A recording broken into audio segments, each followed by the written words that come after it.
সুপ্রিয় দর্শক, আসসালামু আলাইকুম। পৃথিবীতে যুগে যুগে যখনই কোনো পরিবর্তন এসেছে, সেই পরিবর্তনের পেছনে কোনো না কোনোভাবে তারুণ্যের স্পর্শ ছিলই। কারণ তারুণ্যের ভাবনা, তারুণ্যের কণ্ঠস্বর সবসময় সমাজ পরিবর্তনে এবং মানুষের মনোভাবনা পরিবর্তনের কাজ করে। আর তাই তো দীপ্ত টেলিভিশন আসন্ন জাতীয় সংসদ নির্বাচনকে উপজীব্য করে তারুণ্যকে এবং একই সাথে অভিজ্ঞতার সঞ্চয়কে সম্মিলন করে একটি বিশেষ আয়োজন আপনাদের উপহার দিচ্ছে, যার শিরোনাম আরএফএল চেয়ার নিবেদিত যুক্তি সংলাপে বাংলাদেশ। এই আয়োজনে আপনাদের সকলকে স্বাগত জানাচ্ছি। আমি এম আলমগীর। আমি ন্যাশনাল ডিবেট ফেডারেশন বাংলাদেশ বা এনডিবিটির মহাপরিচালক এবং সারা দেশের ট্রেনিং স্কুলিং প্রোগ্রামের রেক্টর হিসেবে দায়িত্ব পালন করছি। প্রিয় দর্শক, আপনারা জানেন আমাদের সমাজ পরিবর্তনের অন্যতম হাতিয়ার হচ্ছে আমাদের বাক স্বাধীনতা। সেই বাক স্বাধীনতা এবং গণতন্ত্রের মধ্যে একটা অনিন্দ্য সেতু বন্ধন রয়েছে। বাক স্বাধীনতা ঠিক পরিমিত পর্যায়ে থাকলে কি হয়, না থাকলে কি হয়, এবং সেটি গণতন্ত্রের উপর কিভাবে প্রভাব ফেলে, এই বিষয়টি নিয়ে আজকে আমরা একটি বিশেষ বিতর্কে আপনাদের আমন্ত্রণ জানাবো, যেখানে বিতর্কিকরা কথা বলবেন, পাশাপাশি বাংলাদেশের দুটি রাজনৈতিক দলের স্বনামধন্য দুজন রাজনীতিবিদ যারা এবারে প্রার্থী হয়েছেন তারা কথা বলবেন, এবং আমাদের সারা দেশ থেকে আসা বিভিন্ন বিশ্ববিদ্যালয় এবং কলেজের, ইউনিভার্সিটির আমাদের স্টুডেন্টরা যারা তাদের এলাকার প্রতিনিধিত্ব করে আজকে এখানে কথা বলবেন, প্রশ্ন করবেন। আজকের আয়োজনে আমাদের যারা আলোকিত করছেন, আমাদের সম্মানিত সংসদ সদস্য প্রার্থী হিসেবে তাদের মধ্যে রয়েছেন জনাব শহীদুল ইসলাম বাবুল, যিনি বিএনপি থেকে ফরিদপুর 4 আসনে প্রতিনিধিত্ব করবেন এবার, এবং আমার বাম পাশে রয়েছেন জনাব সারোয়ার তুষার, যিনি এনসিপি থেকে নরসিংদী 2 আসনে এবারে প্রতিনিধিত্ব করবেন। আর আমার ঠিক ডান পাশে রয়েছে সরকারি ব্রজমহল কলেজ, বা যেটি বরিশালের বিএম কলেজ নামে সবাই চেনেন, সেই দলের তার্কিকরা, এবং বাম পাশে বাংলাদেশ প্রকৌশল বিশ্ববিদ্যালয় অর্থাৎ বুয়েটের তার্কিকরা। আমরা একটি পরিচয় করে দিচ্ছি আমাদের আজকের জাজ প্যানেলকে। আমাদের সাথে রয়েছেন, আমি যদি এই পাশ থেকে পরিচয় করে দিই, এনডিবিটির মহাসচিব জনাব মোহাম্মদ আশিকুর রহমান আকাশ, এবং ঠিক মাঝখানে রয়েছেন এনডিবিটির অ্যাডভাইজার টু দ্য চেয়ারম্যান জনাব আনিত ইসলাম শিমু, এবং এনডিবিটির কো চেয়ারম্যান জনাব মোহাম্মদ তাকদিরুল গুনি নিবিড়। আপনাদের তিনজনকে আমরা স্বাগত জানাচ্ছি। আজকের এই আয়োজনটি একটু মিথস্ক্রিয়ার মাধ্যমে হবে, অর্থাৎ এখানে বিতর্কিকরা বিতর্ক করবেন, মাঝখানে আমরা প্রশ্নোত্তর নেব, প্রশ্নোত্তর পর্বটি আপনাদের উপহার দেবো। আমাদের যারা সারা দেশ থেকে আসা স্টুডেন্টরা তারা প্রশ্ন করবেন, কিন্তু টুইস্টটা হচ্ছে এই জায়গায়, এই প্রশ্নের উত্তর কিন্তু আমাদের বিতর্কিকরা দেবেন না, দেবেন আমাদের সম্ভাব্য দুজন প্রার্থী। তো শুরুতেই আমি আমন্ত্রণ জানাবো আমাদের পক্ষ দলকে, তবে তার আগে একটু জানিয়ে দিই যে বিশেষ বিষয়টি নিয়ে আমরা কথা বলছিলাম, অর্থাৎ আজকের এই বিতর্কের বিষয় বাক স্বাধীনতা নিয়ন্ত্রণ করা গণতন্ত্রের জন্য হুমকি। এই বিষয়ের পক্ষে কথা বলার জন্য আমন্ত্রণ জানাচ্ছি সরকারি ব্রজমোহন কলেজ বা বিএম কলেজের প্রথম বক্তা সানজিদা জামানকে। ওরা আমার মুখের ভাষা কাইরা নিতে চায়, ওরা কথায় কথায় শেকল পরায় আমার হাতে পায়। ধন্যবাদ মাননীয় স্পিকার, বিজ্ঞ বিচারক মণ্ডলী এবং যারা শুনছেন সকলকে আমার এবং আমার দলের পক্ষ থেকে আন্তরিক শুভেচ্ছা ও অভিনন্দন। আজকের বিতর্কের বিষয় নির্ধারিত হয়েছে বাক স্বাধীনতা নিয়ন্ত্রণ করা গণতন্ত্রের জন্য হুমকি। অত্যন্ত যুক্তিযুক্ত কারণে আমি এবং আমার দল বিষয়টির পক্ষে অবস্থান করছি। আমি আমার দলের প্রথম বক্তা হিসেবে বিষয়টিকে সংজ্ঞায়ন করে যাব, এবং আমার দলের দ্বিতীয় এবং তৃতীয় বক্তা তাদের তথ্য যুক্তি উপস্থাপনের মাধ্যমে প্রমাণ করে যাবে সরকারের জবাবদিহিতা, গণমাধ্যমের বাক স্বাধীনতা এবং মুক্ত চিন্তার বহিঃপ্রকাশের মাধ্যমেই গণতন্ত্র প্রতিষ্ঠা করা সম্ভব। প্রথমেই আসছি সংজ্ঞায়নে। বাক স্বাধীনতা ভয়হীনভাবে সত্য বলা, গঠনমূলক সমালোচনা করা এবং ভিন্ন মত প্রকাশে সাংবিধানিক এবং মানবাধিকার সম্মত স্বাধীনতাই হচ্ছে বাক স্বাধীনতা। নিয়ন্ত্রণ বলতে আইন বা প্রশাসনের নামে রাষ্ট্র বা ক্ষমতাশীল দ্বারা সত্য আড়াল, গণমাধ্যমের কণ্ঠরোধ এবং ভীতিহীন কথাবার্তাকে দমন করে রাখার যে নিপীড়ন, এটাই হচ্ছে নিয়ন্ত্রণ। গণতন্ত্র বলতে কেবলমাত্র নির্বাচন নয়, এটি জনগণের একটি মত প্রকাশের স্বাধীনতা, যার মাধ্যমে আমরা অংশগ্রহণ, স্বচ্ছতা এবং জবাবদিহিতা নিশ্চিত করতে পারি। মাননীয় স্পিকার, কণ্ঠরোধ যেখানে নীতি, পতন সেখানে নিয়তি। 2026 সালে ভিএডএম ইনস্টিটিউট এবং ইকোনমিস্ট ইন্টেলিজেন্সি ইউনিটের প্রতিবেদন অনুযায়ী দেখা গেছে, যেসব দেশ স্বাধীনতার নামে কণ্ঠস্বরকে নিয়ন্ত্রণ করতে কঠোর হয়েছে, সেই সকল দেশগুলো গণতন্ত্রের দিক থেকে হুমকির মুখে পড়েছে, যা প্রায় 15%-এরও বেশি। প্রতিপক্ষ গণতান্ত্রিক দেশে যদি সরকারের ভুল ধরিয়ে দেওয়ার এই অধিকারে, সেখানেই যদি নিয়ন্ত্রণের নামে আপনারা সেই কণ্ঠ রোধ করেন, সেখানে কি গণতন্ত্র হুমকির মুখে পড়ছে না? আশা করি উত্তর দিয়ে যাবেন।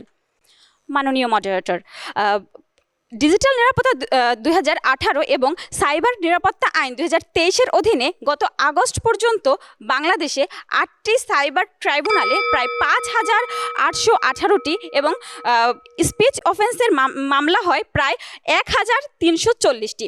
প্রতিপক্ষ এই পরিসংখ্যান কি প্রমাণ করে না যে পূর্ববর্তী সরকার জনগণের বাকস্বাধীনতাকে কিভাবে রোধ করে গণতন্ত্রকে হুমকির মুখে ঠেলে দিয়েছে? মাননীয় স্পিকার, প্রশাসনের স্বচ্ছতা এবং জবাবদিহিতা নিশ্চিত করতে হলে তথ্যের অবাধ প্রবাহ অত্যন্ত গুরুত্বপূর্ণ। যখন কোনো প্রতিষ্ঠান তথ্য লুকাতে চায় বা পরে যোগাযোগ করুন বলে টালবাহানা শুরু করে, তখনই বুঝতে হবে ডাল মে জারুর কুছ কালা হ্যায়। এর এ যেন বছরের পর বছর বংশ পরম্পরার এই ধারা অব্যাহত রাখছে। আকাশ যদি কালো হয় দিগন্তের পথে, সত্য মানা না মানা আপনার ভুল। সত্য আছে সত্যের পথে এবং প্রকৃত সত্যই হচ্ছে বাক স্বাধীনতা নিয়ন্ত্রণ করা, গণতন্ত্রের জন্য হুমকি। ধন্যবাদ মাননীয় স্পিকার, ধন্যবাদ সবাইকে। আমরা পক্ষ দলের প্রথম বক্তাকে ধন্যবাদ জানাচ্ছি। আসলে সত্য মিথ্যা নির্ধারণটা হতে হবে অবশ্যই মনোগভীর থেকে, এবং সেটা সততার সাথে, এমনই প্রত্যাশা আমাদের। একটা ছোট্ট বিষয় প্রিয় দর্শক আপনাদের বলে রাখি, যেহেতু আমাদের 12 তারিখের ভোটে হা না ভোটের একটা বিশাল কর্মযজ্ঞ আছে, সেজন্য আমরা আজকের এই বিতর্কে জয় পরাজয়ের নীতিটা নির্ধারণ করছি। অর্থাৎ যেই আমরা কি করে এটিকে নির্ধারণ করবো, যদি আপনাদের মনে প্রশ্ন জাগে, সেটি হচ্ছে আমরা কিন্তু আমাদের যে 12 জন আজকে স্টুডেন্ট এসেছে সারা দেশ থেকে, আমরা তাদের কাছে হা ভোট এবং না ভোটের একটি প্ল্যাকার্ড দিচ্ছি। তারা কিন্তু তাদের মতামতটি জানিয়ে দেবেন যে আসলে যে বিষয় নিয়ে আমরা কথা বলছি এটি যোগ্যোপযোগী কিনা, এটি সমর্থনযোগ্য কিনা। যাই হোক, আমরা সে বিষয়ে একটু পরেই যাব। এখন আমরা আপনাদের কাছে একটু প্রশ্ন প্রত্যাশা করছি আমাদের প্রথম বক্তার বক্তব্যের আলোকে। জি, আপনার নাম পরিচয় বলে এবং কাকে প্রশ্ন করতে যাচ্ছেন সেটি একটু বলবেন দয়া করে। আসসালামু আলাইকুম, আমি মাসনুন, আমি চাঁপাইনবাবগঞ্জ 1 আসন থেকে বলছি। আমি জনাব শহীদুল ইসলাম বাবুলের কাছে একটি প্রশ্ন রাখতে চাচ্ছি। স্যার, বাক স্বাধীনতাকে পুঁজি করে কেউ যদি গুজব কিংবা হেড স্পিচ ছড়ায়, তাহলে গণতন্ত্রকে ক্ষুণ্ণ না করে সেটি নিয়ন্ত্রণের সঠিক পদ্ধতি কোনটি বলে আপনি মনে করেন? ধন্যবাদ।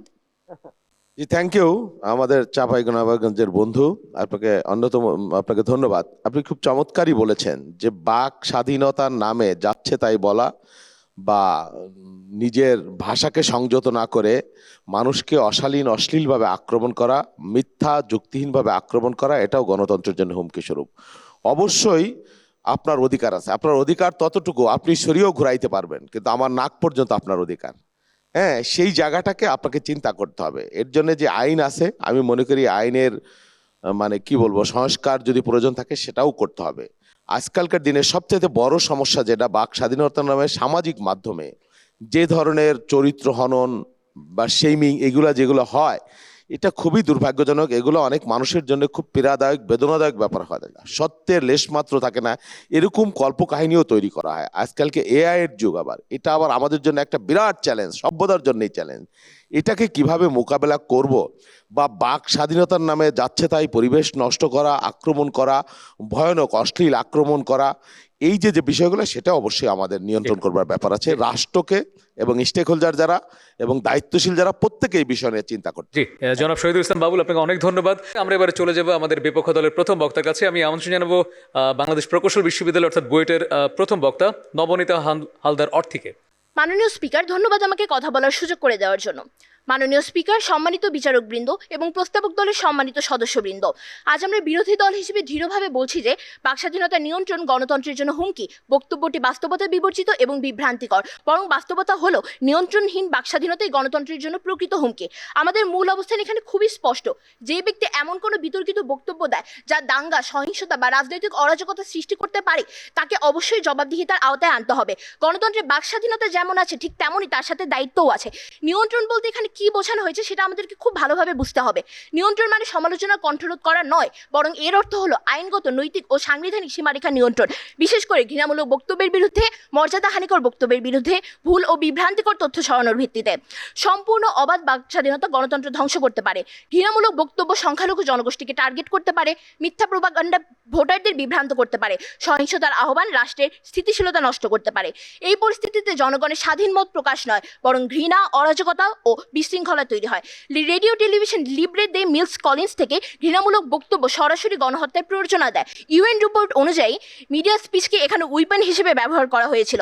গণতন্ত্র বিশৃঙ্খলা ও ঘৃণার উপর ভিত্তি করে টিকে থাকতে পারে না। তাই গণতান্ত্রিক প্রতিষ্ঠান ও নাগরিকদের সুরক্ষার জন্য কিছু নিয়ন্ত্রণ অবশ্যই অপরিহার্য। মাননীয় স্পিকার, নিয়ন্ত্রণের চেয়ে ভুল তথ্য বেশি বড় হুমকি। আমাদের মনে রাখতে হবে, আমরা এখন ডিজিটাল যুগে বাস করছি, যেখানে সত্যের চেয়ে ভুল তথ্য অতি দ্রুত ছড়ায়। সামাজিক যোগাযোগ মাধ্যম নির্বাচনে প্রভাব ফেলতে পারে, গুজব, দাঙ্গা ও সাম্প্রদায়িক সহিংসতা সৃষ্টি করতে পারে। পরিকল্পিত ভুল তথ্য জনগণের বিশ্বাস ভেঙে দিতে পারে। এর ফলে কি হয়? মানুষ ভুল সিদ্ধান্তে ভোট দেয়, রাষ্ট্রের প্রতিষ্ঠানগুলোর উপর থেকে আস্থা নষ্ট হয়। মিথ্যার উপর দাঁড়ানো গণতন্ত্র কখনোই প্রকৃত গণতন্ত্র নয়। 2018 সালে শ্রীলঙ্কার রিয়টের ক্ষেত্রে দেখা যায়, শুধুমাত্র হোয়াটসঅ্যাপ এবং ফেসবুকে ছড়ানো গুজব থেকে দাঙ্গা এবং প্রাণহানির মতো ঘটনা ঘটে। তাই ভুল তথ্য ঠেকাতে নিয়ন্ত্রণ গণতন্ত্রকে দুর্বল নয়, বরং শক্তিশালী করে। নিয়ন্ত্রণ ছাড়া সত্যকে রক্ষা করা অসম্ভব। মাননীয় স্পিকার, গণতন্ত্র মানে কেবল স্বাধীনতা নয়, ভারসাম্য। একজনের বাক স্বাধীনতা কখনোই অন্যের মর্যাদা, নিরাপত্তা ও অধিকার ক্ষুণ্ণ করতে পারে না। ঘৃণামূলক বক্তব্য ভয়ের পরিবেশ তৈরি করে, যেখানে দেখা যায় অনেকে তাদের মত প্রকাশের সাহসী করতে পারছে না। এটি কি সত্যিকারের বাক স্বাধীনতা? না, এটি হলো শক্তিশালীদের একচেটিয়া আধিপত্য। জন স্টুয়ার্ট মিল হার্ম প্রিন্সিপালে দেখা যায় freedom ends where harm begins. এই নীতি গণতন্ত্রের প্রথম ভিত্তি। এ থেকেই বোঝা যায় যে এইটি শুধু নৈতিকভাবে নয়, আইনগতভাবেও যথাযথ। ICCPR আর্টিকেল 19 and 20 অনুযায়ী বাকস্বাধীনতা অনুমোদিত, কিন্তু ঘৃণা এবং সহিংসতা, উস্কানি নিষিদ্ধ। মাননীয় বিচারকবৃন্দ, বিরোধী দল হিসেবে আমি আজ স্পষ্টভাবে বলছি, বাকস্বাধীনতার যুক্তিসম্মত নিয়ন্ত্রণ গণতন্ত্রের শত্রু নয়, বরং রক্ষা কবচ। এটা তাকে ধ্বংসের দিকে ঠেলে দেয়। এই কারণে আমরা এই প্রস্তাবের তীব্র বিরোধিতা জানাচ্ছি। ধন্যবাদ। আমরা ধন্যবাদ জানাচ্ছি বিপক্ষ দলের প্রথম বক্তাকে। আমরা প্রায়শই একটা কথা বলি যে আমাকে জানতে হবে যে কখন আমাকে থামতে হবে বা ঠিক কোথায় আমার সীমানা, মানে সীমা লঙ্ঘন করাটা কখনোই ঠিক নয়। তেমনি বাক স্বাধীনতার ক্ষেত্রেও স্বাধীনতার অর্থ এই নয় যে আমি যাই খুশি তাই করব, সেটি যেন অবশ্যই অন্যের জন্য ক্ষতিকারক না হয়, সেটিও মাথায় রাখতে হবে। তো এমনি কথায় আমরা প্রথম বক্তাদের বক্তব্য শুনলাম। এবার আমি সরাসরি আবারও চলে যাব আমাদের দর্শকদের কাছে, আমাদের যারা তরুণ শিক্ষার্থী। জি, আমি হাবিবুল্লাহ রনি, আমি বরিশাল 4 আসর থেকে বলছি। আমার কোশ্চেনটি হচ্ছে তুষার ভাইয়ের কাছে। কোশ্চেনটি হচ্ছে, আমরা বিগত সময়ে দেখেছি যে গণমাধ্যমের উপর বিভিন্নভাবে প্রশাসনিক এবং রাজনৈতিক হস্তক্ষেপ হয়ে থাকে। তো আমরা যেহেতু হচ্ছে তারুণ্য নির্ভর, আপনারা একটা তারুণ্য নির্ভর দল গড়েছেন এবং এই নির্বাচনে অংশগ্রহণ করছেন, আপনারা যদি ক্ষমতায় আসেন তাহলে আপনারা এই যে সম্পাদকীয়দের উপরে হচ্ছে যে অনৈতিক হস্তক্ষেপ, সেই বিষয়ে আপনারা কি পদক্ষেপ নেবেন সেটি একটু জানতে চাচ্ছি। আপনাকে ধন্যবাদ। গণমাধ্যম গণতন্ত্রের বিকাশের জন্য একটা অত্যন্ত গুরুত্বপূর্ণ স্তম্ভ বলা হয়ে থাকে, এবং গণমাধ্যমকে স্বাধীনভাবে সংবাদ প্রকাশ এবং বস্তুনিষ্ঠ সংবাদ প্রকাশ করতে দেয়া, এটা হচ্ছে গণতন্ত্রের একটা পূর্ব শর্ত। এটা বিগত সময়ে আপনি যেটা বলেছেন সেটার ক্ষেত্রে নানাভাবে হস্তক্ষেপ, এমনকি আমরা দমনপীড়ন দেখেছি। একই সাথে এই বাস্তবতাটাও আছে যে গণমাধ্যম অনেক সময়, যেহেতু তারা বিভিন্ন তাদের মালিক পক্ষ এবং তাদের একটা পলিটিক্যাল ইকোনমি আছে, তারা নিজেরাই কিন্তু অনেক সময় স্বেচ্ছায় সরকারের সাথে একটা আঁতাত করে ভুল তথ্য কিংবা বিরোধী দলকে দমন, বিরোধী দলের উপর এক ধরনের ক্র্যাকডাউনকে ন্যায্যতা দেয়া, এই সকল কাজ করেছে। ফলে এখানে আমাদেরকে খুব সুস্পষ্টভাবে সরকারের দিক থেকে, আমাদের এখন যেমন অনেকগুলো মিডিয়া সংস্কারের অনেকগুলো প্রস্তাব এসেছে, সেখানে সরকার কখনোই, যেমন ইদানিং আপনি দেখবেন যে আমাদের বিজ্ঞ সম্পাদক এবং সাংবাদিকরা বলছেন সরকারের কাছে, বা যারা সম্ভাব্য সরকার হবে তাদেরকে বলার চেষ্টা করছেন যে আমরা স্বাধীন সাংবাদিকতা করতে চাই। কিন্তু আপনি তো স্বাধীন সাংবাদিকতা আসলে কারো কাছে চাইতে পারেন না। স্বাধীন সাংবাদিকতা করে যেতে হবে, স্বাধীন গণমাধ্যম চর্চা করে যেতে হবে, তাই না? এবং সরকার সেক্ষেত্রে কোনো ধরনের হস্তক্ষেপ করবে না। যদি করে তাহলে সেক্ষেত্রে সমালোচনা সংস্কৃতিটা জারি রাখতে হবে। এটা হচ্ছে নীতি। এর বাইরে গণমাধ্যমের নিজেরও অ্যাসেসমেন্ট দরকার যে তারা গত 15 বছর কিংবা অতীতে কীভাবে আসলে গণতন্ত্র বিকাশের ক্ষেত্রে তারা গণতন্ত্রের বিরুদ্ধে কী অবস্থান নিয়েছে, এটা তাদেরও উচিত হচ্ছে সেইটার ব্যাপারে নিজেদের আত্মমূল্যায়ন করা। আমরা আবারও বক্তব্যে চলে যাব। আমি এবারে পক্ষ দলের দ্বিতীয় বক্তা সরকারি ব্রজমোহন কলেজ বা BM কলেজের মোহাম্মদ শহীদুল ইসলামকে আমন্ত্রণ জানাচ্ছি তার বক্তব্য উপস্থাপনের জন্য। কণ্ঠরুদ্ধ কলম থামে, ভয় যখন আইন হয়ে নামে, সেই রাষ্ট্রে ভোট থাকে ঠিকই, কিন্তু গণতন্ত্র শুধুই নামে। মাননীয় স্পিকার, যে সমাজে কথা বলার আগে মানুষ ভয় পায়, সে সমাজ কখনো গণতান্ত্রিক হতে পারে না। গণতন্ত্রকে ধ্বংস করতে ট্যাঙ্কের প্রয়োজন হয় না, প্রয়োজন হয় মানুষের কথা বন্ধ করা। ঠিক তেমনই একটি জ্বলন্ত প্রমাণ হচ্ছে আমার ভাই ওসমান হাদি, যার কণ্ঠ ছিল প্রতিবাদের ঝড়, যুক্তি, সাহস আর সত্যের উচ্চারণে তিনি হয়ে উঠেছিলেন গণতন্ত্রের কণ্ঠস্বর। কিন্তু আধিপত্যবাদরা তার এই কণ্ঠকে চিরতরের জন্য বিলীন করে দেয়, কারণ তার কণ্ঠে ছিল গণতন্ত্রের সুর। এরকম হাজারো হাদিকে বলি দিয়ে গণতন্ত্রকে প্রতিনিয়ত ধ্বংস করা হচ্ছে। মানে স্পিকার, আমরা যদি বলি যে গণতন্ত্র কীভাবে টিকে থাকে, গণতন্ত্র টিকে থাকে একটি তত্ত্বের উপরে, যাকে আমরা বলি ডেমোক্রেটিক অ্যাকাউন্টেবিলিটি থিওরি। অর্থাৎ গণতন্ত্র ঠিক তখনই কার্যকর হয় যখন সাধারণ মানুষ এবং জনগণ ক্ষমতাসীনদেরকে প্রশ্ন করতে পারে, সমালোচনা করতে পারে এবং জবাবদিহিতার আওতায় আনতে পারে। কিন্তু আমরা কি দেখি বাংলাদেশের প্রেক্ষাপটে? বাংলাদেশে গত দুইটি নির্বাচন হয়েছে, 2014 সালে এবং 2018 সালে প্রশাসনের নির্বাচন ছিল। সেই নির্বাচনগুলোতে 2018 সালে সরকার ক্ষমতাসীন থেকে কি করছে?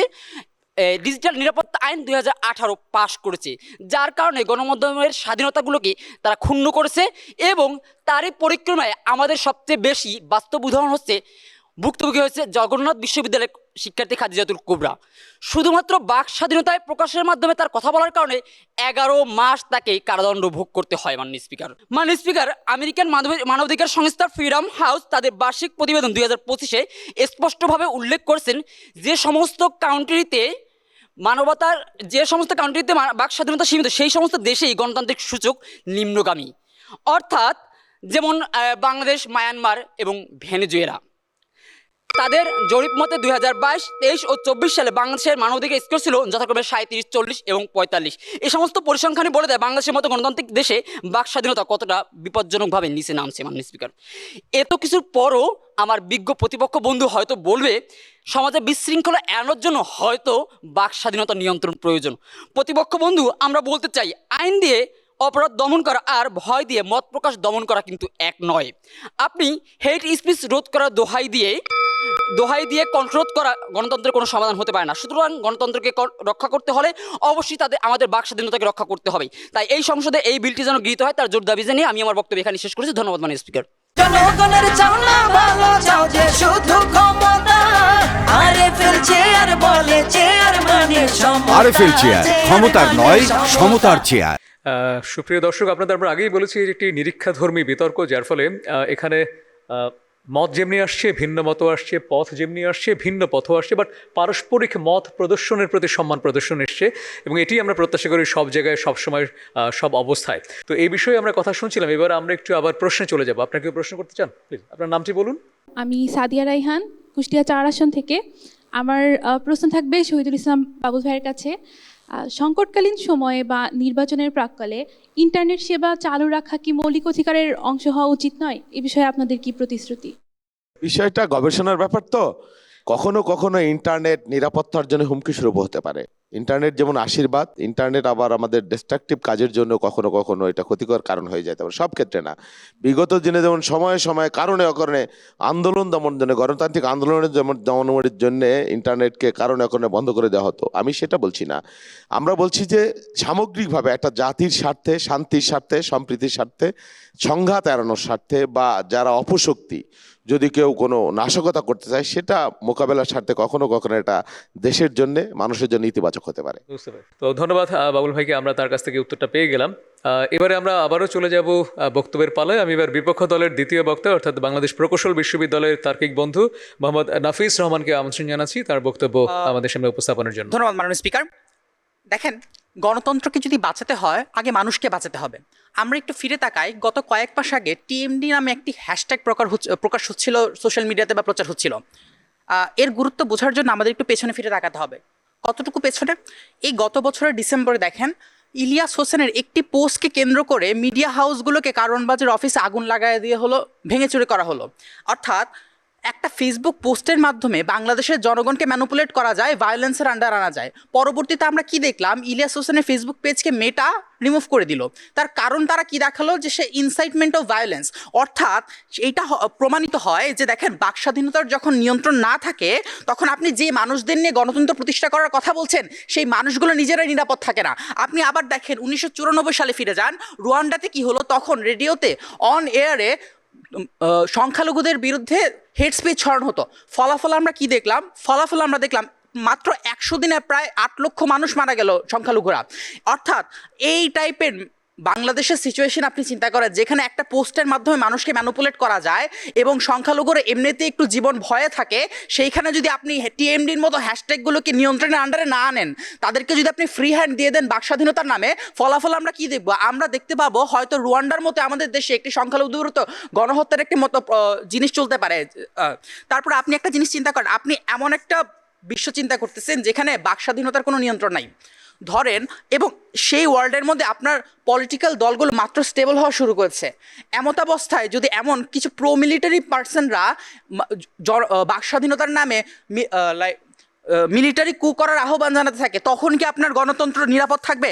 আপনি আরেকটা জিনিস চিন্তা করেন, যখন আপনি প্রোপাগান্ডাগুলোকে বা বট আর্মিগুলোকে অ্যাকাউন্টেবিলিটির আন্ডারে না আনবেন, ফলাফল কি হবে? এই যে বট আর্মিগুলো বিদ্যুতের গতিতে বাড়বে, জনগণ সঠিক তথ্য এবং ভুল তথ্যের মধ্যে প্রপারলি ডিফারেন্সিয়েট করতে পারবে না, কারণ মানুষের কাছে অ্যাকচুয়ালি এই সব এত পরিমাণ সময় নেই যে আমি 5টা তথ্য আসলে আমি প্রতি 5টা যাচাই করে দেখবো এই 5টা কি সত্য নাকি ভুল। তার ফলাফল কি হতে পারে? যখন কোনো একজন রাজনীতিবিদের সত্যিকার অর্থে কোনো স্ক্যান্ডাল বা কোনো একটা করাপশন বের হলো, তখন তার পক্ষে এটা এতটুকু বলে ডিফেন্ড করা খুবই সহজ যে দেখো অন্য 5টা প্রোপাগান্ডার মতো এটা একটা প্রোপাগান্ডা। অর্থাৎ এর ফলে জনগণ যে ভোটের মাধ্যমে যে সিদ্ধান্তটা নেয় সেটা একটা ওয়াকিফহল সিদ্ধান্ত না হয়ে একটা অ্যালগরিদম দ্বারা প্রভাবিত সিদ্ধান্ত হয়, যা গণতন্ত্রের জন্য সত্যিকার অর্থে হুমকি স্বরূপ। তাই আমরা দৃঢ়ভাবে বিশ্বাস করি আমাদের যে অবস্থান, গণতন্ত্রের বাক স্বাধীনতার প্রপার সঠিক নিয়ন্ত্রণের মাধ্যমে অ্যাকচুয়ালি গণতন্ত্রকে রক্ষা করা সম্ভব। ধন্যবাদ। ধন্যবাদ জানাচ্ছি আমরা বিপক্ষ দলের দ্বিতীয় বক্তাকে। এই যুগপৎ আলোচনায় আমরা মনে হয় আরও একবার প্রশ্ন নিতে পারি আপনাদের কাছ থেকে। জি, আপনি। আসসালামু আলাইকুম, আমি নুসরাত জাহান মিতু বরগুনা 1 আসন থেকে বলছি। আমার প্রশ্ন ছিল তুষার ভাইয়ের কাছে। ভাইয়া, আমার প্রশ্নটি হচ্ছে, সরকারি বিজ্ঞাপনের সুষম বন্টন করে গণমাধ্যমের উপর আর্থিক চাপ বা নিয়ন্ত্রণ মুক্তর ক্ষেত্রে আপনাদের পরিকল্পনা কি, একটু ক্লিয়ার করবেন? ধন্যবাদ। এটা একটা গুরুত্বপূর্ণ প্রশ্ন।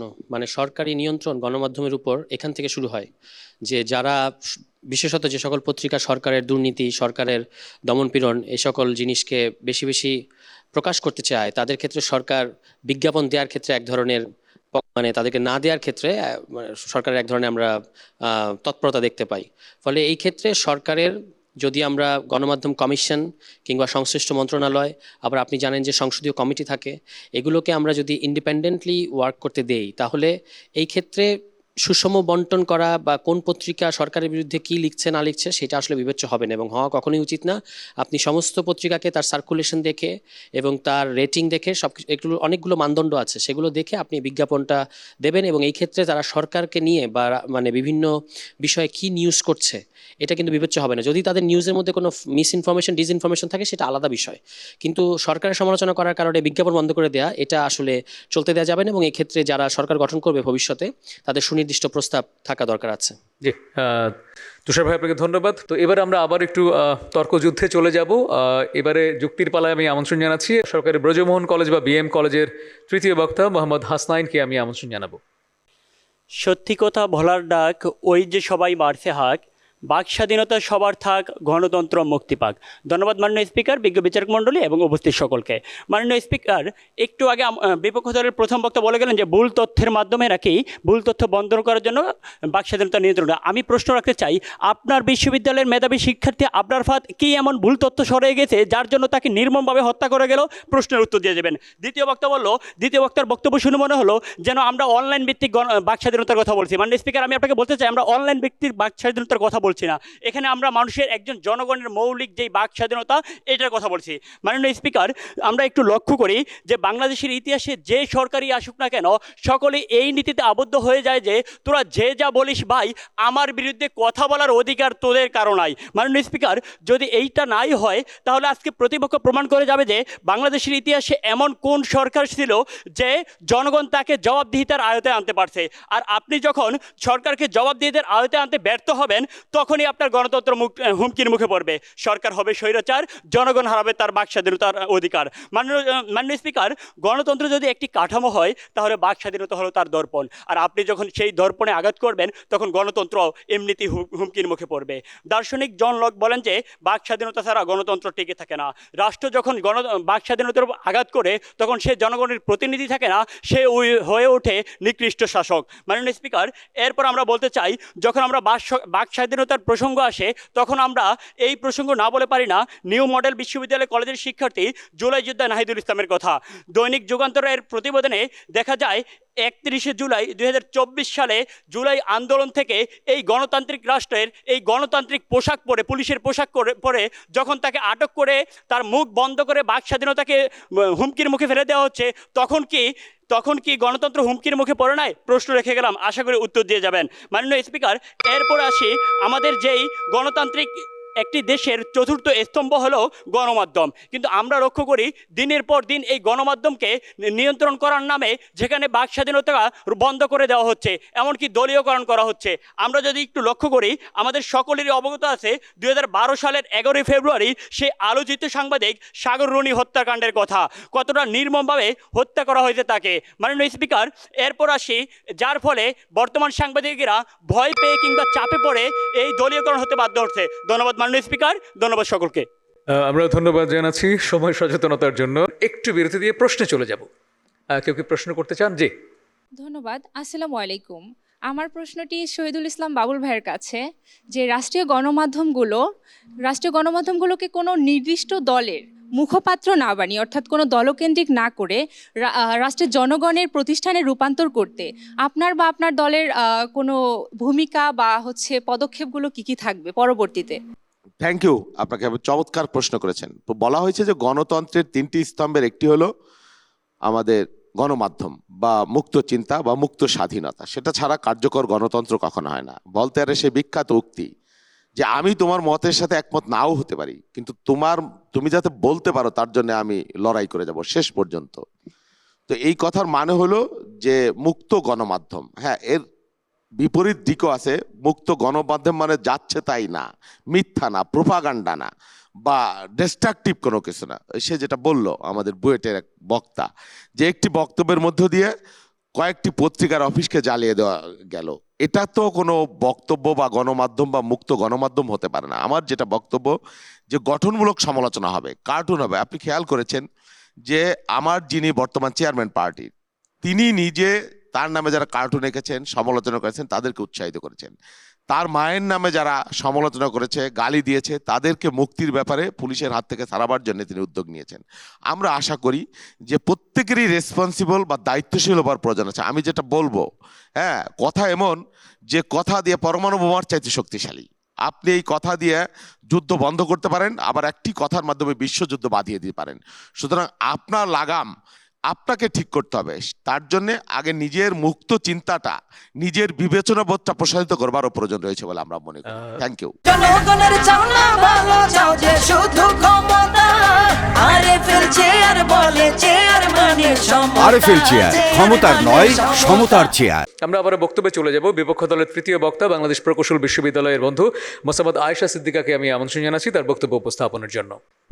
ধন্যবাদ মাননীয় স্পিকার। বক্তব্যের শুরুতে আমি একটি বিষয় আরেকবার পরিষ্কার করে দিই। আমরা এখানে নিয়ন্ত্রণ বলতে মানুষের কণ্ঠরোধ করা বুঝাচ্ছি না। আমরা এখানে নিয়ন্ত্রণ বলতে যেসব জনবিশৃঙ্খলা সৃষ্টিকারী বক্তব্য রয়েছে সেগুলোকে নিয়ন্ত্রণ করা বলছি। মাননীয় স্পিকার, পক্ষ দলের তৃতীয় বক্তা আজকে আবরার ফাহাদ ভাইয়ের হত্যার কথা বলে গিয়েছেন। আমরা আরেকবার বলছি যে আমরা কোনো ধরনের সহিংসতামূলক বা জোরপূর্বক কোনো বিষয়বস্তুকে এখানে নিয়ন্ত্রণ হিসেবে আখ্যায়িত করছি না। মাননীয় স্পিকার, পক্ষদল তাদের বক্তব্যে গণতন্ত্রকে একটি মাত্র ধারণায় নামিয়ে আনতে চাইছে, তা হলো সম্পূর্ণ অবাধ বাক স্বাধীনতা। কিন্তু এটি গণতন্ত্রের একটি অসম্পূর্ণ ব্যাখ্যা।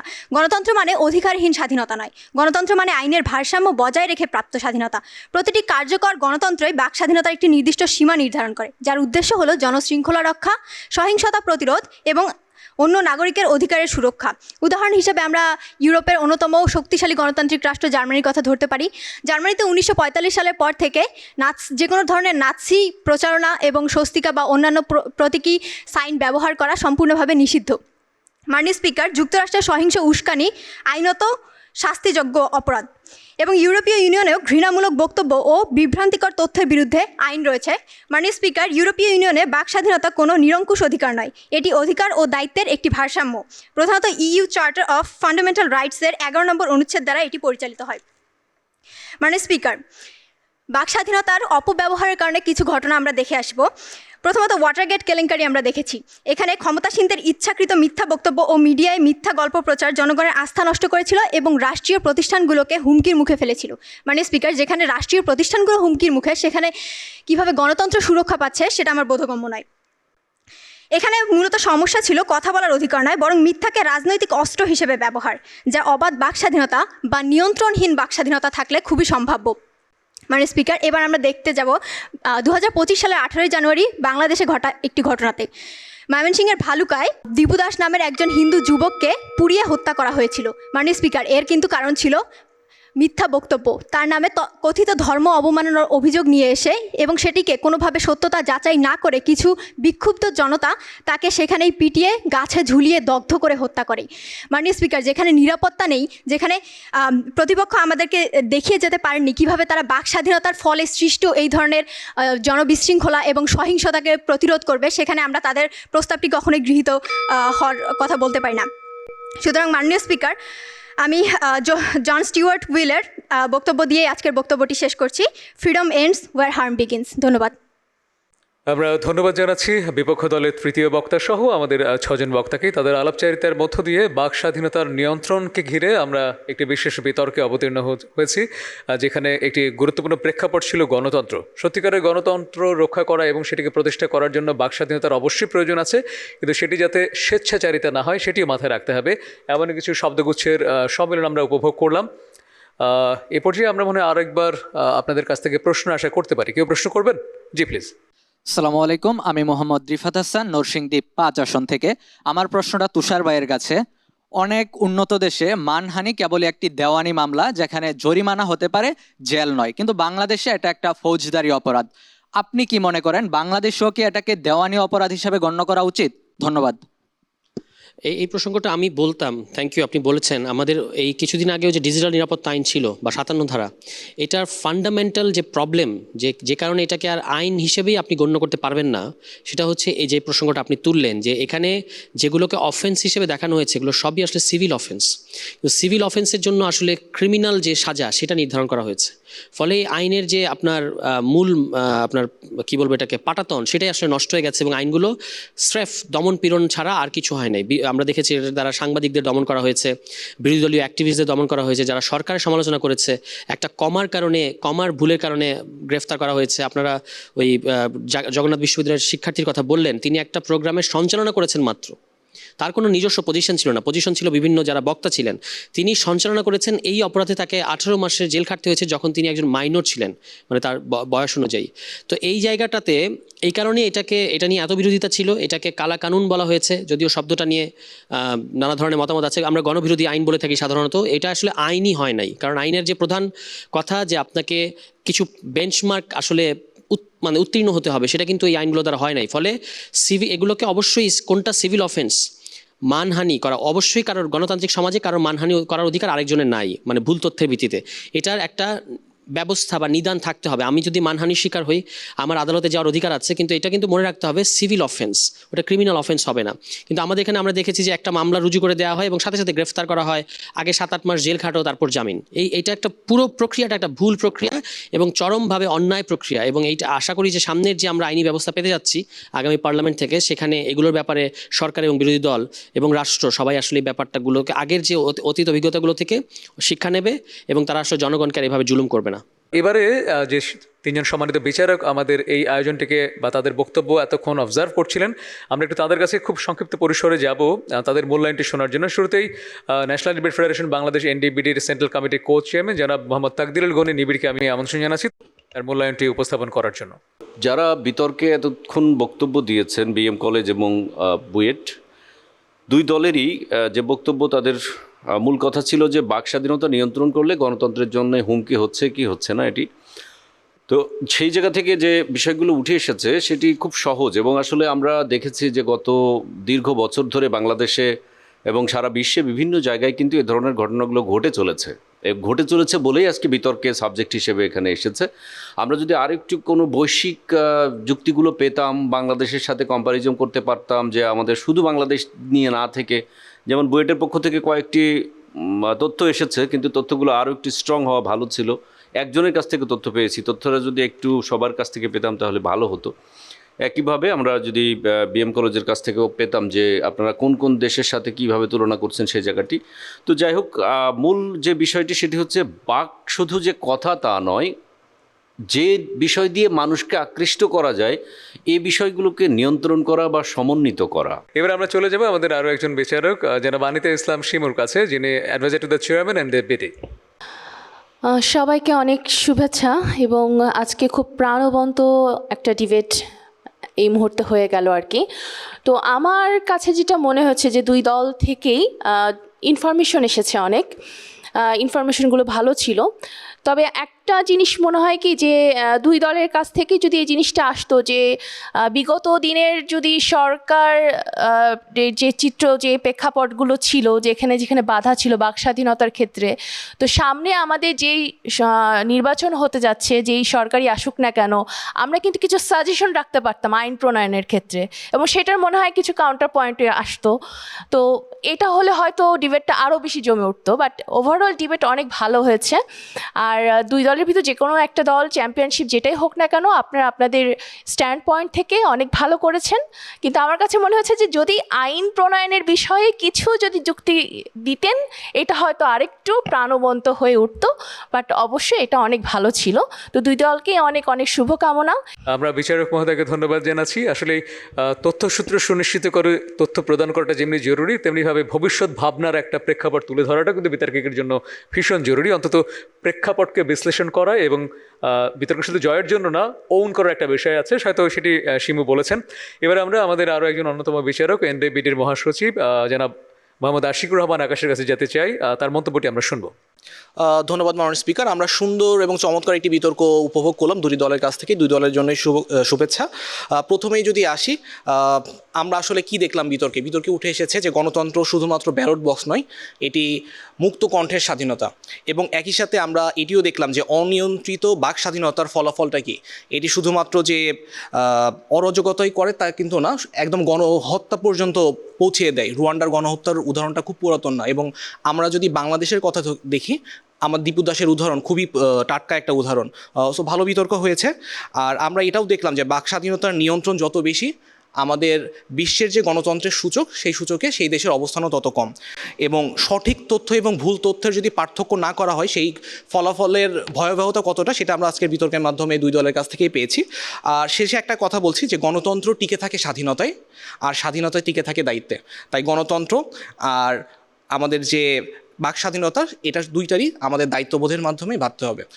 সামনের বাংলাদেশ আরো সুন্দর হোক, এই প্রত্যাশা রাখছি। ধন্যবাদ। জনগণের চাও না ভালো, চাও যে শুধু ক্ষমতা।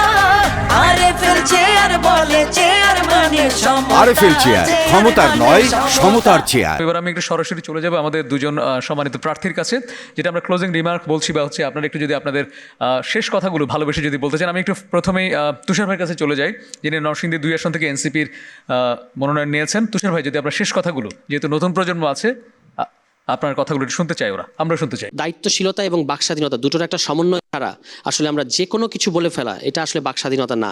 বাকস্বাধীনতাটা মূলত আমাদের দরকার সরকারের সমালোচনা করার জন্য, জবাবদিহির আওতায় আনার জন্য।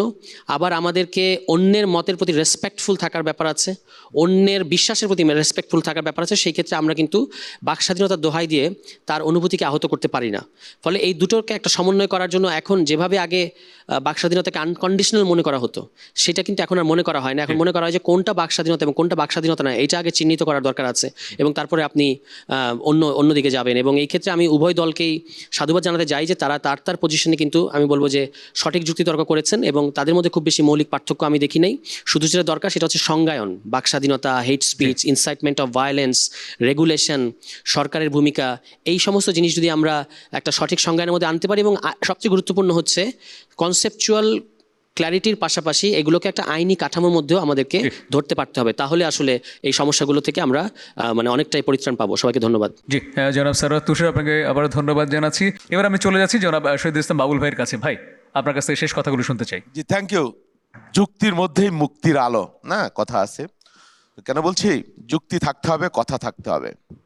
আমি একটা উদাহরণ দিয়ে বলতে চাই যে উত্তর কোরিয়া থেকে দক্ষিণ কোরিয়া একটা সারমেয় কুকুর আসলো বেড়াতে। তো তার বন্ধুরা তার জন্য খুব ভালো ভোজনের আয়োজন করলো। তিনি আর খাচ্ছেন না। তো জিজ্ঞেস করলো, তুমি খাচ্ছ না কেন?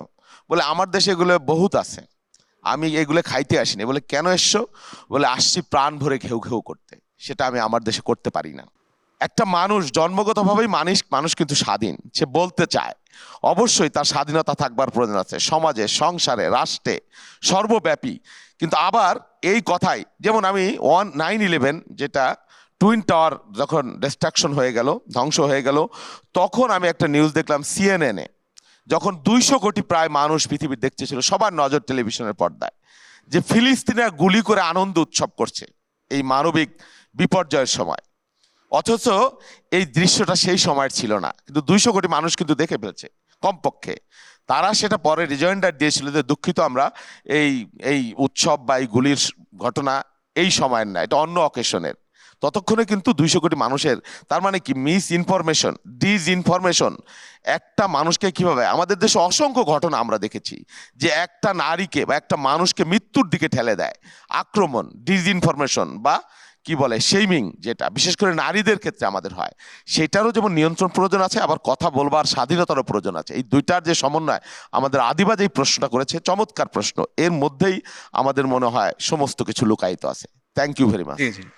জনাব শহীদুল ইসলাম বাবুল ভাই, আপনাকে আবারও ধন্যবাদ জানাচ্ছি। আমরা এখন ফলাফলে চলে যাব। আজকে যে বিষয়টিকে উপজীব্য করে আমরা এই বিতর্কটি আপনাদের উপহার দিয়েছি এবং এই আলাপচারিতা উপহার দিয়েছি, আলাপনটি, সেটি হচ্ছে বাক স্বাধীনতা নিয়ন্ত্রণ করা গণতন্ত্রের জন্য হুমকি। তো এই বিষয়ের যারা পক্ষে আছেন, মনে করছেন যে হ্যাঁ এই বিষয়ে পক্ষদল ভালো বলেছে বা বিপক্ষ দল ভালো বলেছে, পক্ষদলের পক্ষে থাকলে আপনারা হ্যাঁ ভোটটি দেখাবেন, আর বিপক্ষে থাকলে আপনারা না ভোটটি দেখাবেন। আমরা একটু তুলনামূলক বিচারে যেতে চাই, প্লিজ। আমি হা না উভয়ই দেখতে পাচ্ছি, হয়তো হাটা একটু বেশি দেখতে পাচ্ছি। তো ফলাফলের দিকে আমরা যাব এমনটা বলছি না, আমাদের কাছে হচ্ছে মুক্ত বুদ্ধি চর্চাটা সুনিশ্চিত হোক, সত্যিকারের বাক স্বাধীনতা সুনিশ্চিত হোক, এবং একই সাথে যাতে আমরা অন্যের মতের প্রতি, অন্যের প্রতি সম্মান প্রদর্শনটি সুনিশ্চিত করতে পারি, এটি যেন আমাদের অন্তরাত্মার একটা অসাধারণ উদ্ভাসন হয়। এই শুভ প্রত্যয় আপনাদের সকলকে আমরা অভিনন্দন জানাচ্ছি, দলকে এবং একই সাথে আমার সকল অডিয়েন্সকে এবং আমার যে সম্মানিত দুজন প্রার্থী এসেছেন তাদের এবং বিচারক মণ্ডলীকে। দীপ্ত টেলিভিশনের এই তারুণ্যের ভাবনা এবং কণ্ঠস্বর কেন্দ্রিক বিশেষ আয়োজন আরফেল চেয়ার নিবেদিত যুক্তি সংলাপে বাংলাদেশ, এই আয়োজন থেকে আমরা আজকের মতো বিদায় নেব। আমি আলমগীর এতক্ষণ আপনাদের সাথে ছিলাম। আগামী পর্বে আবারও দেখা হবে নতুন কোনো সম্মানিত অতিথিকে নিয়ে, নতুন কোনো বিতর্ক দলকে নিয়ে, অডিয়েন্সকে নিয়ে এবং অবশ্যই নতুন একটি ভাবনা এবং একটি চিত্তাকর্ষক চেতনাকে নিয়ে। সেই শুভ প্রত্যয়ে আজকের মতো বিদায় নিচ্ছি। সকলে ভালো থাকবেন, ভালো রাখবেন, আর হ্যাঁ, মন থেকে মানুষ হয়ে মানুষকে ভালোবাসবেন। আসসালামু আলাইকুম।